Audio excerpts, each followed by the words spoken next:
If I told you that the state of Israel today is not really the continuation of biblical Israel, would you believe me? Some claim that modern Israel is merely a political creation with no direct connection to the Israel of Abraham, Isaac, and Jacob. Others argue that this is exactly what the Bible prophesied. But how can we know for sure? Today, we will explore this question in depth using historical facts, genetic research, archaeology, and biblical evidence. The findings may change everything you thought you knew about Israel. Part 1. Historical Evidence. Has the Jewish people maintained an unbroken lineage?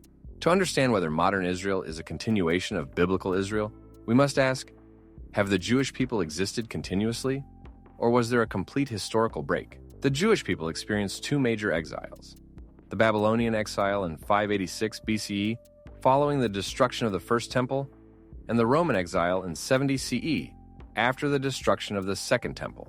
Although these exiles distanced the Jewish people from their land, unlike most exiled nations that disappeared, the Jews did not vanish. For 2,000 years, they maintained their identity as a distinct people, continued to observe the Sabbath, festivals, dietary laws, and study Hebrew.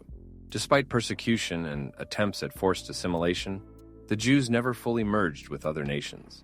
Moreover, Jewish communities always remained in the land of Israel in Jerusalem, Safed, Tiberias, and Hebron, proving that the connection between the Jewish people and their land was never truly severed.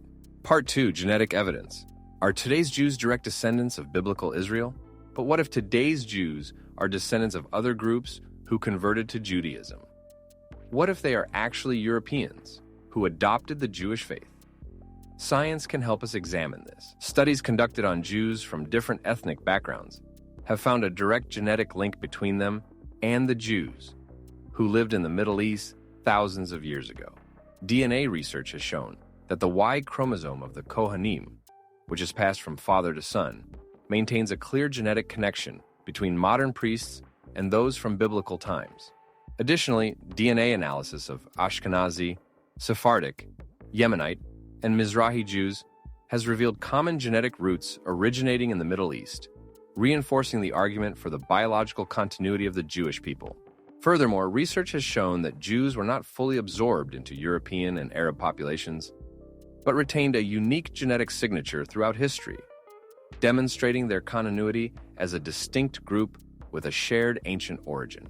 Science clearly states the Jewish people today are not a random group of individuals who reassembled, but the direct descendants of their biblical ancestors. Part 3. Archaeological Evidence. Can we see a physical connection between then and now? If Israel is truly the direct continuation of biblical Israel, we should find evidence in the land itself, and indeed we do. Among the most significant archaeological discoveries are the Dead Sea Scrolls, which demonstrate that the Hebrew language has remained unchanged for thousands of years. Additionally, inscriptions in ancient Hebrew script have been found across Israel, proving the continued existence of Hebrew culture. Likewise, Hasmonean-era coins bearing the inscription, "For the redemption of Zion," provide clear evidence that the Jewish people always saw themselves as connected to the land of Israel, striving to return and re-establish sovereignty there. If the Jewish people had disappeared or been replaced by another nation, we would not find such evidence. Part 4. What does the Bible say? Is this a fulfilled prophecy? If all this is true, perhaps it is not just a coincidence. The Bible itself describes exactly what we are witnessing today through clear prophecies about the return of the Jewish people to their land. Ezekiel 37 presents the vision of the dry bones, where Israel is depicted as dry bones coming back to life.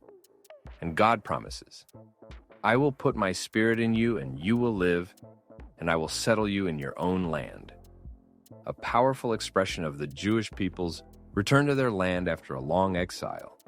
Isaiah 11 describes the ingathering of the exiles, prophesying, "In that day, the Lord will reach out his hand a second time to reclaim the surviving remnant of his people.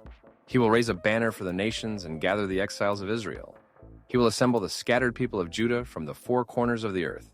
Verses that clearly reflect the historical process of Jewish return from exile. Jeremiah 31 strengthens this idea with an eternal promise regarding Israel's survival. This is what the Lord says, "Only if these decrees vanish from my sight, declares the Lord, will Israel's descendants ever cease to be a nation before me." A clear assurance that despite all exiles and suffering, The Jewish people will never be destroyed and will continue to exist. Is this a coincidence, or are we witnessing the fulfillment of ancient prophecies before our very eyes? Conclusion. Is modern Israel the direct continuation of biblical Israel? After examining history, genetics, archaeology, and the Bible itself, the conclusion is clear. Historical continuity, proven. Genetic continuity, proven. Archaeological evidence, strong. Fulfilled prophecies, confirmed. What do you think? Is modern Israel truly the continuation of biblical Israel? Or do you have doubts? Share your thoughts in the comments. I want to hear your perspective. If you enjoyed this video, hit like and share. And don't forget to subscribe to the channel.